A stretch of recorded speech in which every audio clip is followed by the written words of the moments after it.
De 9 a 13 por K2 96.3.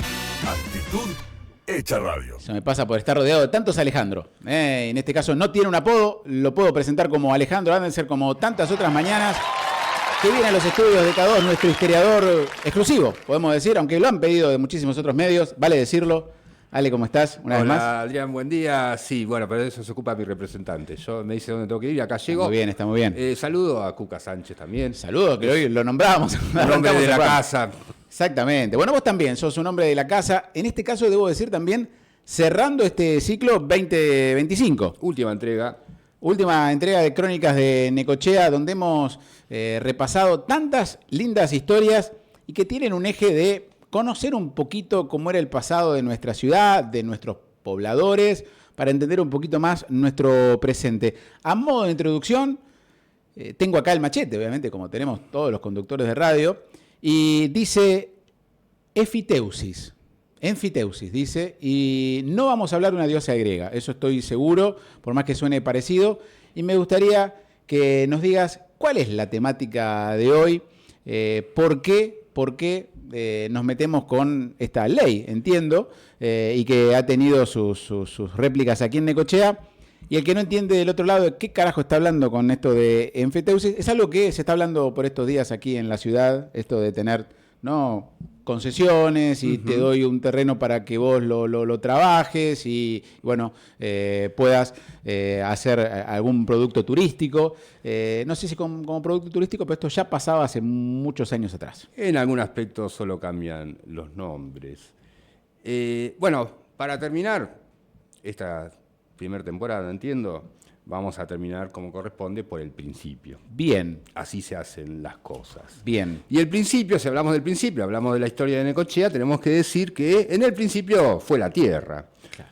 ¿Por qué hablamos del principio? En el sentido de el momento de la ocupación blanca o criolla del territorio que unos 50 años después va a recibir el nombre de Partido de Necochea. No estamos diciendo que nunca hubo nadie por acá, no, claro, pero lo que historiamos es el momento que la población criolla se asienta o se estancia. La palabra estancia viene del lugar donde se estacionaba el hombre, claro, definitivamente, y ya de ahí no se iba.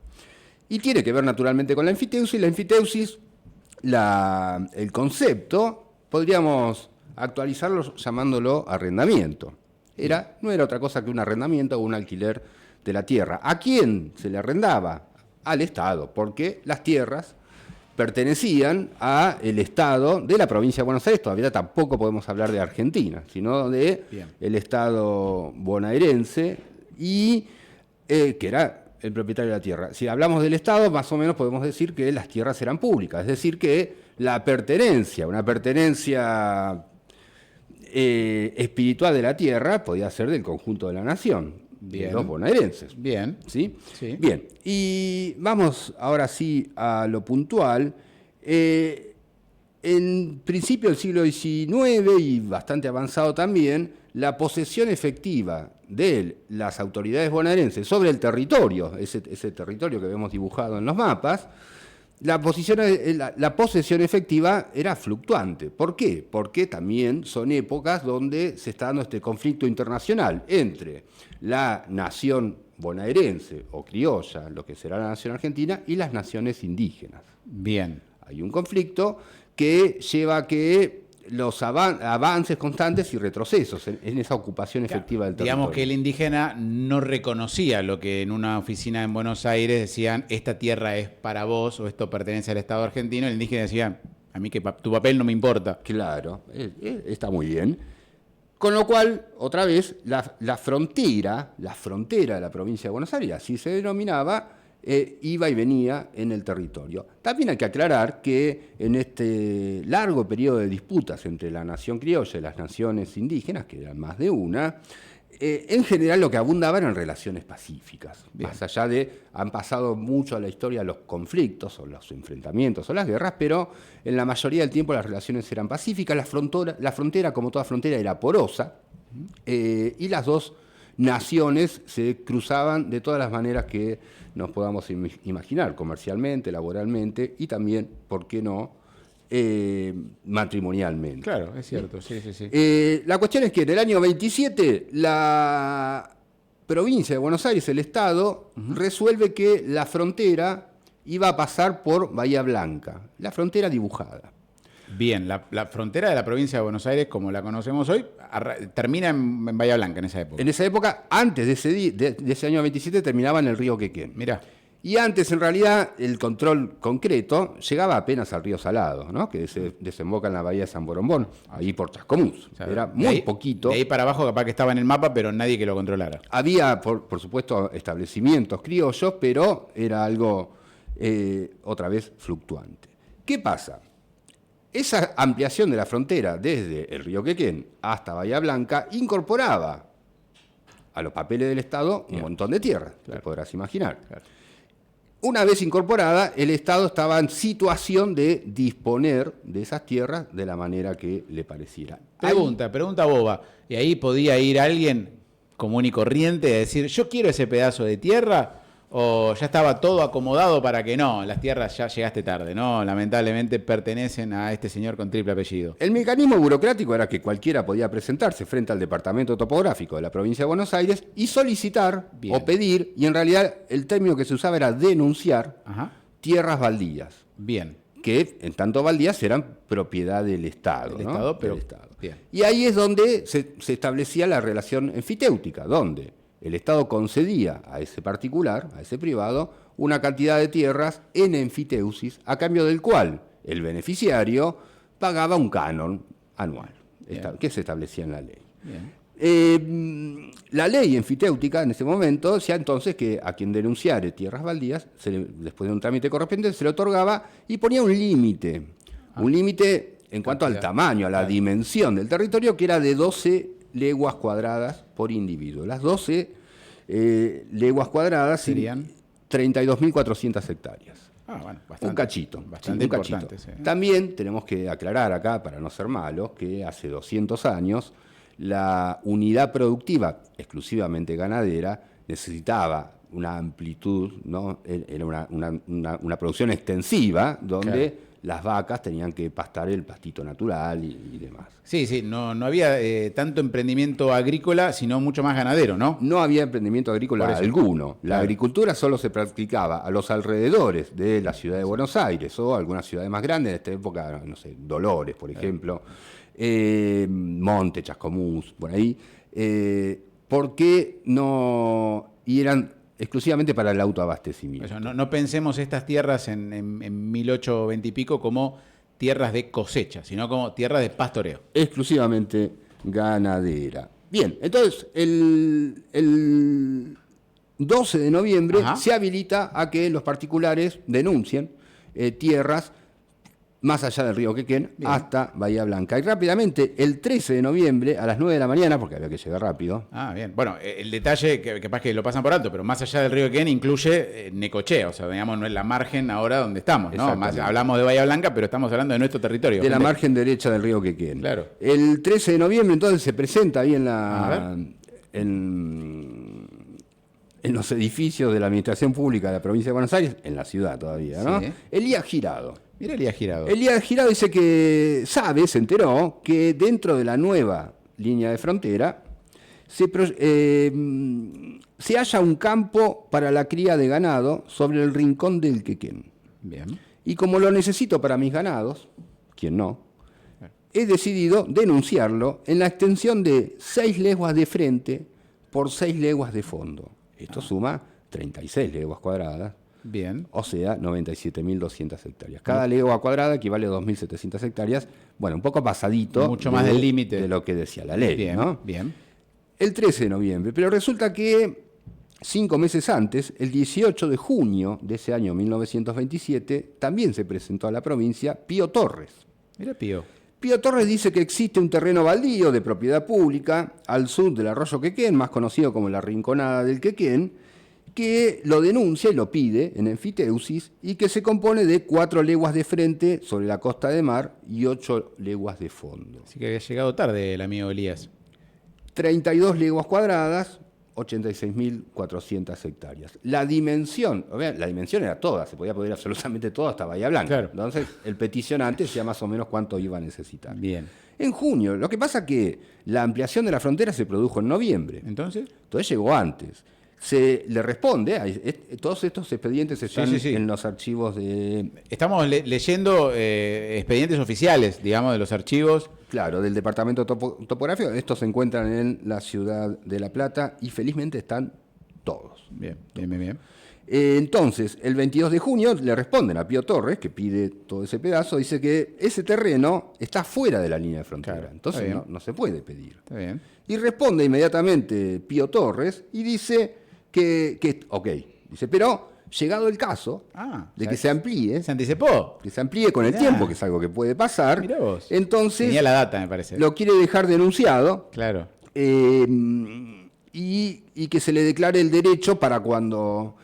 Digamos que pedimos, nosotros nos asociamos y pedimos un par de leguas cuadradas en la luna, por Claro. si acaso. Es buena alguna esa, vez. ¿eh? Igual Pero creo que si ya está llena, me parece. Está Tenemos que- ocupado. sí. Bueno, pero quizás sí, en un futuro se descubre algún lado oscuro con iluminación de la luna, que va a ser más complicado. Sí, lo Ahí llevamos nosotros. Nos podemos anotar. Está bueno. Bueno, no estaría bueno porque es ilegal, en definitiva. Puedo decir que lo que hacía Pío no estaba tan bien. Pero, no estaba tan bien. Bueno. La cuestión es que queda ahí, ¿no? El expediente queda ahí. Y Se armó. en noviembre, Claro, se armó. cuando se extendió la frontera, se presenta Pío Torres de vuelta y dice, Che, yo había avisado. ¿se acuerdan? Pero además dice que por justos motivos y consideraciones, en prueba inequívoca de afecto y amistad, le cedo y traspaso mis tierras, que no lo eran, a Benito Díaz y Calixto Oyuela. Pero, qué osado, Entonces, Pío Torres primerea, Sí, está en la línea de tiempo. fuera de los reglamentos. Está en la línea de tiempo. Y cuando llega el momento, La dice cede. que lo había hecho para otro en realidad. Exacto. ¿Sí? O las regala porque es re macanudo. Y en el medio, Elías Girado. Y Elías Girado quedó en el medio. Quedó en el medio pataleando o consiguió algo en otro lugar. Anda por ahí dando vueltas. Bien, entonces Pío Torres no está más, Elías Girado afuera. Tenemos a Benito Díaz y Calixto Oyuela pidiendo lo que había pedido Pío Torres, que Bien. eran 32 leguas cuadradas en la Rinconada del Quequén. Hoy la rinconada de Quequén, más o menos. Es el encuentro entre el río y el mar. Bien, ahí donde A está. partir de ahí, ¿Dónde está el puerto en este momento? sí, de este lado. De este lado, el lado de Necochea, Del ¿no? lado La de margen Necochea. Es a partir de ahí, 4 leguas para allá y 8 para el otro Bueno, lado. linda visión, ¿no? O sea, como que. Cada petición de tierras tenía indefectiblemente que tener un lugar de una aguada. Necesario, Siempre claro. Se hacían sobre los arroyos. Con márgenes, sí, exactamente.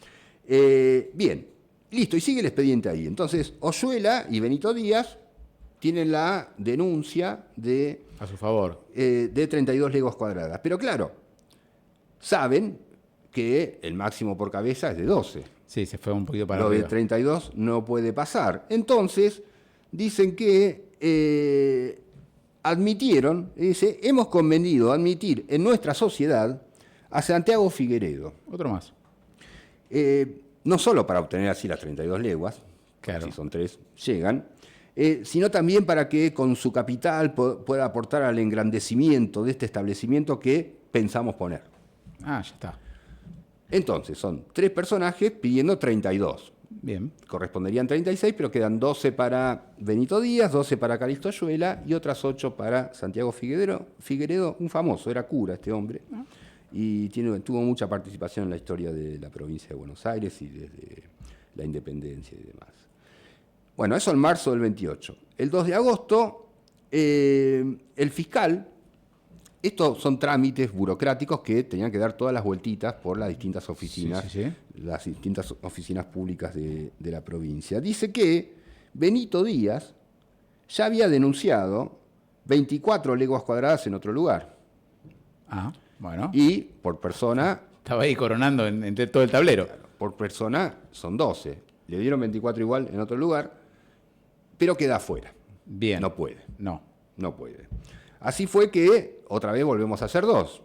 En este caso, Figueredo y Oyuela. Bien. Pero nos falta uno, pues son 32 leguas las que están buscando. ¿Y Ellos ahora 2 a quién pueden tener sumamos? 24. Y se presenta ahí en septiembre del 28 Francisco Cabanches, que solicita las 8 leguas que no pudo obtener Benito Díaz. Bien. Así entonces, volvemos a tener... Estos son los primeros propietarios de las tierras de Necochea, vamos. Sí, digamos que lo estamos como contando así por pasos y con este detalle de apellidos quizás no nos suenan tanto como otros que ahora van a aparecer, pero son los primeros terratenientes de Necochea. Estamos hablando del sector donde hoy está el puerto de la margen de Necochea. Sí, y donde estamos sentados. Y donde estamos sentados también, ¿no? Porque las leguas dan justo. Dan justo y mucho más. Así fue que en octubre, el 8 de octubre de 1828, la provincia le concede Ya está. 32 leguas cuadradas a Cabanches, Oyuela y Figueredo. Bien, el trío nuevo. Ahí está. Son los primeros propietarios entonces de 32 leguas cuadradas en la margen derecha del río Quequén. Cuando hablamos de 32 leguas cuadradas, estamos hablando de un montonazo, ¿no? Sí, 97.200 hectáreas. Algo así. Exactamente, sí. 97.000, o sea, tenían todo el casco urbano Necochea, Quequén, de Necochea como lo conocemos, ¿no? De Quequén no, porque está del otro lado. Bien, ahora, una vez que el Estado concedía la enfiteusis, el beneficiario tenía que hacer un par de cosas. A ver. Primero, hacer la mensura. Bien. ¿Sí? Tenía que venir un agrimensor para establecer los límites de estas tierras. Y empezaba a correr con unos meses de changüí el canon. Ah, empezó a pagar por esto, claro. Claro, ya es tuyo, Sí, sí, el sí. enfiteusis es tuyo, y pasa esta ecuación. Y además tenían que poblar. ¿Qué significa en este caso poblar? Era no solo tirar unas vacas, sino establecer corrales, un pozo de balde, cuestiones que tengan que ver que comprueben que efectivamente estaban trabajando las tierras que habían pedido. Ah, también como diciendo, no solamente es un papel, sino también están trabajando en Exactamente. ello. Bien, Para que no se convierta en un negocio inmobiliario, en definitiva. está bien, ¿Sí? está bien. Pillos los diputados. Estaban y atentos a ver si ojo. hay vacas o no arriba del Claro, terreno. Claro. Y hasta 12 cada uno, no se vayan de ahí. Bien, entonces, en octubre conceden las 32 leguas cuadradas a estos tres personajes y tienen que hacer estas cuestiones. En noviembre, Figueredo, Cabanches y Oyuela se presentan ante la mesa de entradas de la provincia de Buenos Aires y dice que todavía no pudieron hacer la mensura Pero, a causa de los grandes inconvenientes originados por el temor de los indios. Supongo que es a los indios. claro. No sé quién. Los indios no creo que hayan tenido temor, justamente. No, justamente no. Y además que no encuentran un agrimensor que quiera irse hasta allá, costearse hasta tanta Estaba distancia, difícil la carreta. sin una exorbitante compensación. Estaban cortos de efectivo. Entonces piden, por estas cuestiones, una prórroga de 6 meses para la mensura. Bien. El Estado le concede esa prórroga de 6 meses con la calidad de improrrogable. 6 Bien. meses, Ya está. desde entonces noviembre del 28, ¿sí? Bien. Para mayo tiene que estar la todo, mensura. todo esto listo. Vuelve la siguiente actuación en este expediente, es del 26 de agosto de 1831, casi 3 años después, Ahí. donde vuelven a presentarse Oyuela, Figueredo y Cabanches, dice que solamente les falta la mensura. Ah, pero ya se había pasado el tiempo. Pero como esta operación, la mensura, ha tenido tantos y tan notorios inconvenientes, le pedimos una nueva prórroga de 6 meses. Mira. Ahora, para los que fueron a la escuela... Para los que fueron a la escuela... La prórroga. Sí, señor.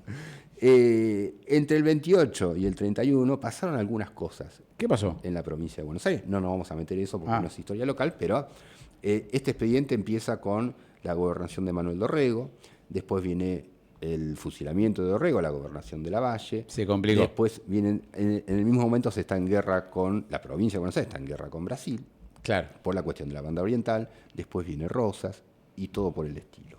Entonces, estos tres... Estaba picante la ciudad de Buenos Aires y mucho más acá abajo. O sea, como que nadie sabía bien quién ponía los sellos. También en cada una de estas oportunidades de crisis o de problemas en la provincia, era una oportunidad, porque no eran tontos, para las sociedades indígenas de avanzar en el territorio. Bien. ¿Sí? Bien. Bien. Entonces, volvemos. Pasaron en el 2 31 años. piden, en agosto del 31, por favor, 6 meses más de prórroga para hacer la mensura, con lo cual estaban en deuda, ¿sí? La contraprestación no la estaban haciendo, y tampoco estaban pagando el canon. Claro. Esto te lo digo entre nosotros. Claro está. En marzo del 32, casi otro años después, Oyuela, Figueredo y Cabanches dicen que el 23 del corriente vence la última prórroga para la mensura, pero que no la pudieron hacer. ¿Por qué? Primero por la última incursión que hicieron los indios a ese lugar, y además por la falta absoluta de caballos, a consecuencia de la extraordinaria sequía que aflige a la provincia. Bueno, Extraordinaria sequía hubo en este año en está la bien, provincia es de Buenos verdad. Aires. Bien, Así que piden 6 meses más. seguimos. El 11 de marzo del 33 se presenta en el mismo expediente Eustoquio Díaz Vélez. Eustoquio Díaz Vélez, que nos suena mucho más. Pasaba por ahí, claro, y dice que a nombre de Oyuela, Figueredo y Cabanches, Que no venían moviendo nada. ellos, paga, saca la billetera así, dice, ¿cuánto es? Mirá, Son 7.168 pesos de canon adeudado. Dice, Bien. bueno, quédate con el vuelto. Paga. Ahí está, pagó. Paga de macanudo Bien, está a bien, nombre de los está. otros tres el 11 de marzo de 1833. Y el 26 de marzo, Oyuela, Figueredo y Cabanches presentan, por mesa de entradas, una nota donde piden permiso para transferir su enfiteusis al general don Eustoquio Díaz Vélez. que si no caíste en cuenta, es el de la Villa Díaz Vélez, justamente, Es ¿no? el mismísimo Díaz Vélez. O del hospital, de todos esos nombres. Entonces, de esta forma, de repente, Eustoquio Díaz Vélez se hace de 32 leguas cuadradas, Bien, cuando el máximo por cabeza era de 12. sí. Acá hay un problemita. El expediente Sigue continúa avanzando. y no es así tan fácil, ¿no? Entonces, informa el departamento topográfico. Sí. Dice que Díaz Vélez ya tiene otros 2 terrenos enfiteuticos. En otros lados. En la otro provincia. lado. Uno de 17 leguas cuadradas en el Chapalio Fu, Bien. en el arroyo Chapalio Fu, y continúa ese otro de 20 leguas cuadradas. O sea, tiene 37 todas juntas, porque Está bien, sí. esto suma 54.000. No, en total las dos, 37 leguas cuadradas, 88.800 hectáreas. Ya vimos lo que pasó con Benito Díaz, que pide y dice, no, pero ya tiene otra. Ah, entonces no, se va Tuvo que dividir e irse. para que entrara Figueredo. Así que Díaz Vélez... En principio debería pasar lo Chapalio mismo. Fu, en Tandil, y opina el asesor general del gobierno, en diciembre del 33, que dice que el máximo, esta cuestión del máximo de 12 leguas cuadradas por persona, es una restricción para la denuncia. Ah, no para el traspaso. Es lo que había hecho Benito Díaz, ¿no? Pero de ningún modo prohíbe que un particular compre todo el terreno que pueda, vamos. Al final estaba hecha la ley y entre comillas la trampa, ¿no? Por lo tanto, el 18 de diciembre de 1833 se le otorga a Eustoquio Díaz de Vélez la escritura enfiteutica de 32 leguas cuadradas en la margen derecha del río Quequén. Obviamente esto se verifica en otros casos, en Necochea también, pero en otros lugares, de gente que pedía, obtenía y vendía. O directamente traspasaba Negocio. bajo los mecanismos. Negocio. Eso permitía que algunos personajes se hicieran de una abundante cantidad de tierra, superando los límites que establecía la ley de enfiteusis. Así, el querido Díaz Vélez, 32 leguas cuadradas, un montón de hectáreas. Eso en el 33. En el 34 va a empezar a tener un vecino. Ajá. ¿Sí? Al mismo tiempo hay otras enfiteusis, por ejemplo, las de Juan Fernández, padre Bien. de Juan N. Claro, de donde viene la ciudad que reconoce Juan Nepomucemo, ¿no? Nepomucemo Fernández. Exactamente. El 21 de junio del 34, Francisco Andújar, otro fulano, se presenta al Estado bonaerense y denuncia un terreno baldío de propiedad del Estado, ubicado en la costa del mar, lindero a las 32 leguas de Eustoquio Díaz Vélez, y bueno, lo pide las 12 leguas cuadradas, porque es un hombre ajustado a derecho, Bien. que en enfiteusis. El 1 de septiembre de ese mismo 34 se le concede a Francisco Bien. Andújar el terreno. Estaban Así libres. que, tiene un vecino ahí, se juntaban en el mojón, y hace la mensura, todo prolijo. El 4 de abril del 35 se aprueba la mensura. Y No me suena Andújar como paraje, ni como sí pasó con Nepomuceno, ni con Coso. Así que no sé si va a terminar bien esto. Por ejemplo, a continuación, en esta época también, a continuación del terreno de Andújar, hace otra denuncia y obtiene la enfiteusis, no me acuerdo el nombre de pila, de Bosch. Bien. Todavía están. Está, exactamente. Pero Andújar no me suena. Como que no Bien. sé si... ¿Qué pasó? El 27 de diciembre, en diciembre del 36, Andújar presenta por ventanilla en mesa de entradas y dice que le vendió las 12 leguas cuadradas a Eustoquio Díaz Vélez. Con razón. Así que seguía Ahora sumando sí, Eustoquio. Seguía sumando las de acá más las de más allá. En enfiteusis, las tierras siguen siendo públicas, están arrendadas a un particular.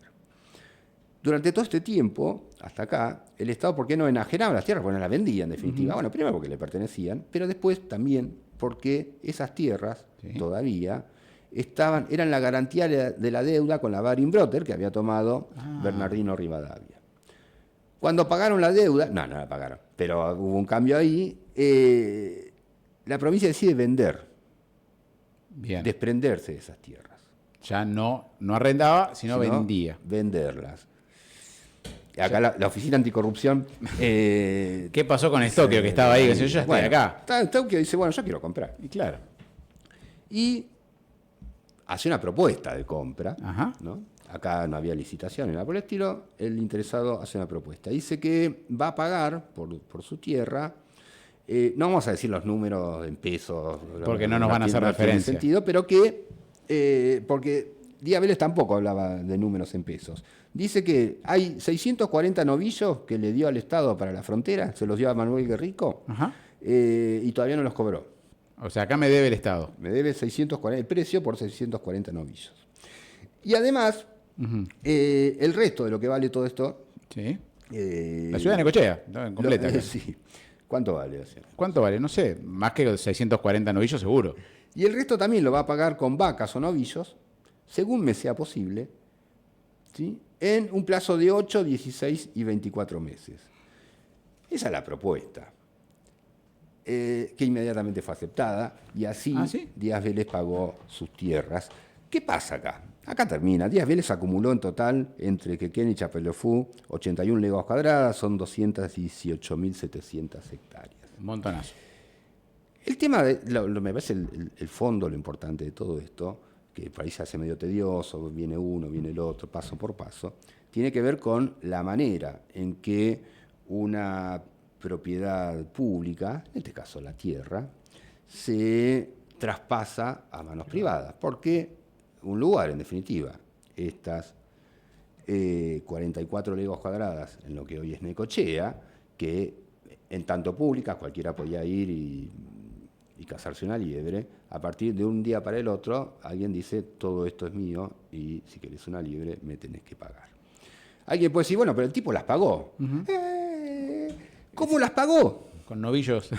Con novillos en una tierra que ya estaba en producción.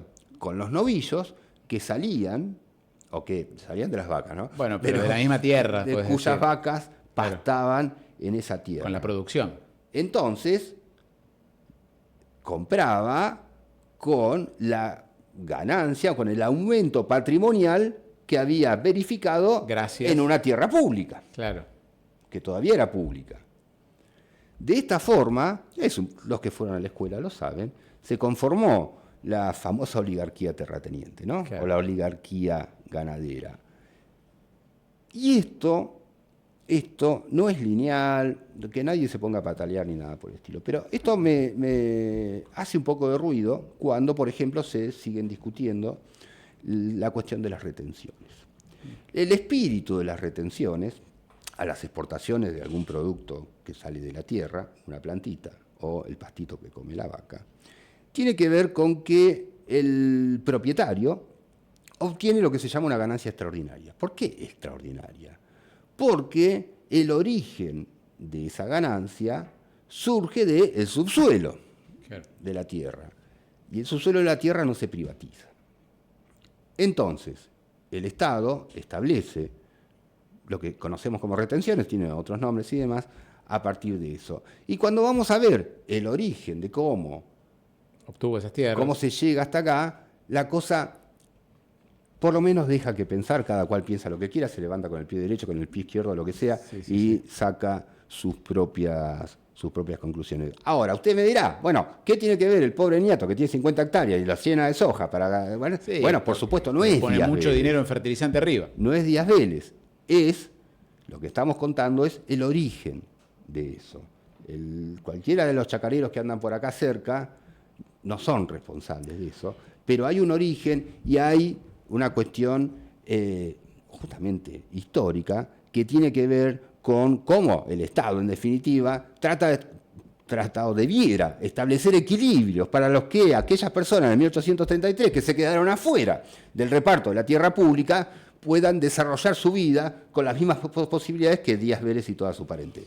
Bueno, va a quedar, obviamente, para una versión 2026, un capítulo con algunos años después de qué pasó con esas tierras de Villa Díaz Vélez, que de a poquito, obviamente, se fueron poblando y terminó en algún caso cediendo, obviamente haciendo negocios, ¿no? No va a perder, pero eso quedará para un futuro. Para la próxima temporada. Bueno, momento del cierre de esta y gracias una vez más por traernos estas historias, por conocer un poquito, por ubicar apellidos y también, como siempre decimos, entender un poco el pasado para ver qué es lo que pasa hoy, como contabas, y comprender un poquito más este presente. Ale, una vez más. Seguramente, gracias Adrián, gracias Facu. Y supongo que nos veremos. Sí, por supuesto. Yo cuando mi representante diga, vengo para acá. Vamos a estar en tratativas, es el mismo representante de Claudio Úbeda, pero ahora está ocupado con Riquelme, pero seguramente vamos a estar para la versión 2026 de estas crónicas de Necochea. Alejandra Andersen con nosotros una vez más, gracias y que tengas un excelente cierre de año. Gracias. A usted. No importa